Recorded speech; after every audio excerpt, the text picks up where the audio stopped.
Hey guys, what's up? It's Katie and I'm back with another Marvel Contest of Champions video, and it is Top 5 Thursday, and today we are going to be going over the top 5 best Mystic champs unawakened, or unawakened Mystic champs, I should say. Now, I know what you guys are thinking, maybe 1 and 2 should be switched, but remember guys, this is my opinion, and the great thing about this is we can have a differing opinion, and that's totally okay. So without further ado, let's go ahead and get this countdown started with the number 1 spot, and that goes to my girl, Black Widow Clairvoyant. Now, Claire is a beast. She's great for a lot of content. And she's great if you run suicides, which I do, because you can alternate through her immunities, making her great for various paths too, such as biohazard and that sort of thing. So the great thing about Claire is she doesn't need the awakening. While the death immunity is nice, it's not as easy to attain as someone who maybe like Corvus's glaive of immunity, or Hela's indestructible, or even the synergy with Heimdall. So keep that in mind. Now, if you're thinking about using a gem on Claire, I wouldn't do it. She doesn't need it, and it really doesn't benefit her too much, although I have to say my 5-star is Awakened, and that cheat death has saved me maybe once or twice. But Claire is a great champion who doesn't need the awakening at all. She's good to go, so that makes her great for your first 6-star, 5-star, or even 4-star if you're early on in the game. The number 2 spot on the list goes to Victor Von Doom. Yes, Dr. Doom. Now, Doom, let's face it, he is an amazing champ. He's good for a lot of content. He's one of the 4 horsemen for the Abyss, so he can really hold his own weight. Now, the Indomitable Will, while it is beneficial to him, is not something that's totally needed. So being able, though, to steal the power gain buff is nice, but you don't necessarily need it, especially if you're running Mystic Dispersion. He's gonna gain power relatively quickly, and if you know how to cycle Doom specials, he's gonna make content a cakewalk for you. So having Doom unawakened is not a big deal. He's good to go right out the gate. The number 3 spot on the list goes to Sorcerer Supreme. Yes, one of the Marvel Realm Champions crossover. Is that what we're gonna call it? I don't know. That's what I'm calling it.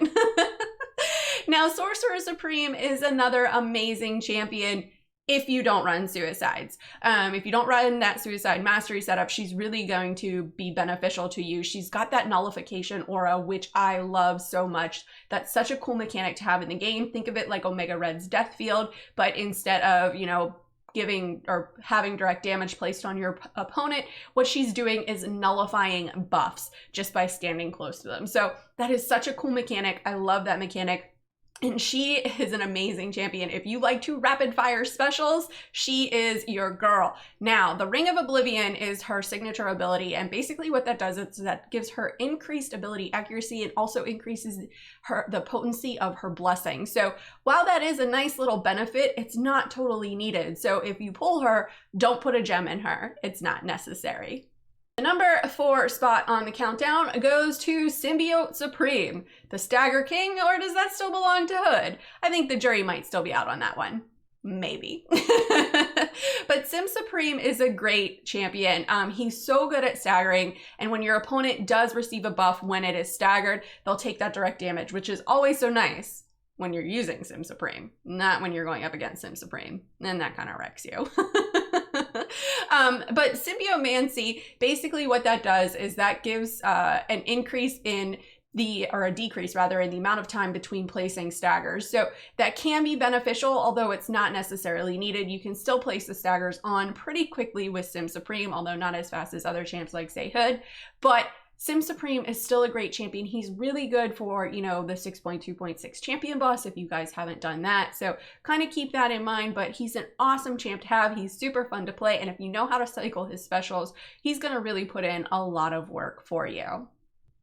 The number 5 spot on the countdown goes to the OG Limbo Bimbo Magic. Now, Magic was the OG back in the day. She's so good at nullifying and power control, and if you can play Magic right, i.e. the stand-up intercept, it is on. Like, you're gonna be able to clear stuff. She's good for variant 5, and she still has a lot of relevancy in the game today, even though she's an oldie. but a goodie. Now, while her stick ability is beneficial, especially if you're going to put her on defense, it's not totally necessary. And if you pair her up with Warlock, she's going to increase the potency of her limbo damage. So she's a super fun champ. I love Magic. Magic is still one of my OGs to this day. And what's a countdown without an honorable mention? And this week's honorable mention goes to Swamp Thing? No. Man-Thing. Now, Man-Thing is, I feel like, a really underrated champ. I think a lot of people sleep on Man-Thing, but he's a lot of fun. Those armor breaks and those poisons that he can apply are great. Plus, he gains a fury for every buff on the opponent, so that can really increase his base attack. Now, his signature ability is kind of cool, but not necessarily needed, although it can be really beneficial to him. So while he's above 50% health, he has a chance to gain a fury buff, which of course is going to increase his attack. When he's below 50% health, he's gonna gain a regen buff. So that makes him kind of sustainable. Plus being bleed immune, that helps him out as well too. So he's a super fun champ to play. But anyways, guys, that's all that I got. Let me know in the comments below, do you agree with my top 5 best unawakened Mystic champions, or am I missing someone? I know what you're gonna say about Claire and Doom. But let me know in the comments below and let's discuss. As always, guys, thanks so much for watching and enjoy this quick word from Kevin Smith. Hey man, it's me, Kevin Smith, and if you enjoyed the mediocre Mcoc video full of scrub gameplay, then show Katy some love by hitting like and subscribe, man. Katy don't ask for much. Katy did ask for this. Katy did.